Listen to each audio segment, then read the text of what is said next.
One of the first big security hurdles everyone hits in AWS is this. How do you get a server that's totally locked down in a private network to talk to a public service, like S3 storage?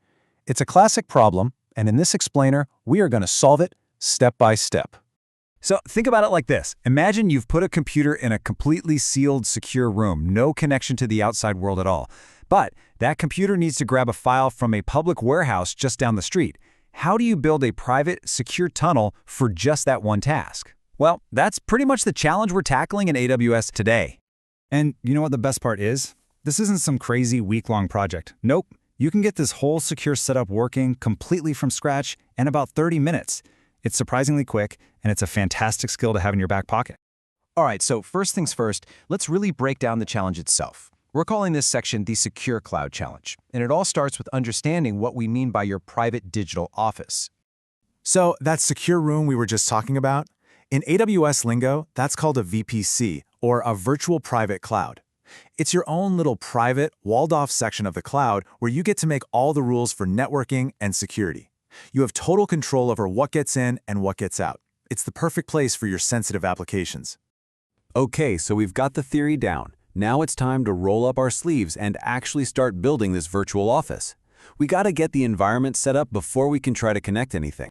And our setup, it's a super simple three-step process.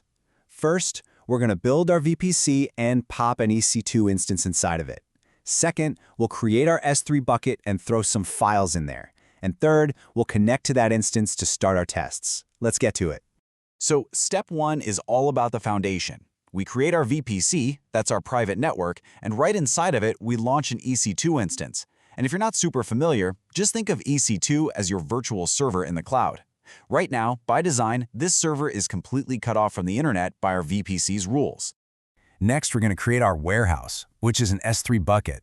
S3 is Amazon's massive object storage service, and here's the key thing to remember.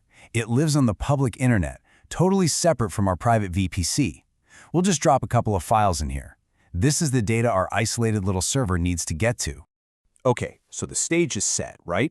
We've got our private server, and it needs to reach our public storage. So what's the magic ingredient that bridges this gap securely? Well, it all comes down to a set of credentials. This is the key to making the whole thing work. That bridge is built using something called access keys. Now, this is really important. These aren't for you to log in with. Think of them more like a secret handshake or a special key card, specifically for your applications and servers to prove to AWS that they have permission to talk to each other. So, to test our connection, we're going to use the AWS Command Line Interface, or CLI for short. From inside our EC2 instance, the very first thing we'll try is a simple command to list all of our S3 buckets, AWS S3 LS. Now, in theory, this command should list every single S3 bucket in our account. But remember, our EC2 instance is locked away in that secure, isolated room. So when we run this command for the first time, we get nothing. It fails. And honestly, that's great. It means our security is doing its job. The instance has no identity and zero permission to see anything. So, how do we fix this? How do we give our instance that special key card? Well, we use a really simple setup command, AWS configure. This will ask us to securely enter our access key and secret access key, which basically teaches the CLI how to authenticate with our AWS account. And just like that, with the keys all configured, it is time for the big reveal, the payoff. Let's see if we actually managed to connect everything and bridge that gap. This is it, the moment of truth. Our isolated EC2 instance is now holding the credentials, but the big question is, was that enough to get us across the bridge? Well, there's only one way to find out, right? Let's run that exact same AWS S3 LS command one more time and see what happens now. And bingo, success. Look at that. The command spits out the name of our S3 bucket. It worked. By feeding it those access keys, we've basically created a secure, private tunnel for our instance to talk to S3. And this isn't just about seeing the bucket. Oh no. We have a full two-way connection now. We can see what's inside the bucket, and even better, we can upload new files from our secure server to that bucket. And proving that is super simple. We just create a new empty file on the instance, use the AWS S3 CP command to copy it over, and then run a quick list command again just to make sure it's there. See? Clean and simple. So, we've got a working solution, which is awesome. But, in the cloud, there's almost always a better way, a best practice. So let's talk about leveling up from good to great. Okay, so the method we used, access keys, it works just fine, especially for learning. But the way the pros do it, the industry standard, is using something called IAM roles. Here's the difference.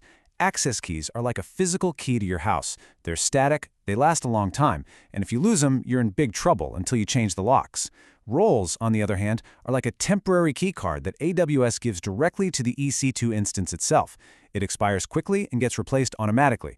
There are no key files to lose or get stolen. It's a huge security upgrade. So here's the main takeaway. It's totally fine to learn with keys, but when you build for real, you should always be using roles. You know, the author of the project we're looking at said something that really hits the nail on the head. What seems like this really daunting networking challenge, securely connecting isolated resources, is actually incredibly straightforward once you get your hands on the right tools. And that really brings us to the final, most important question.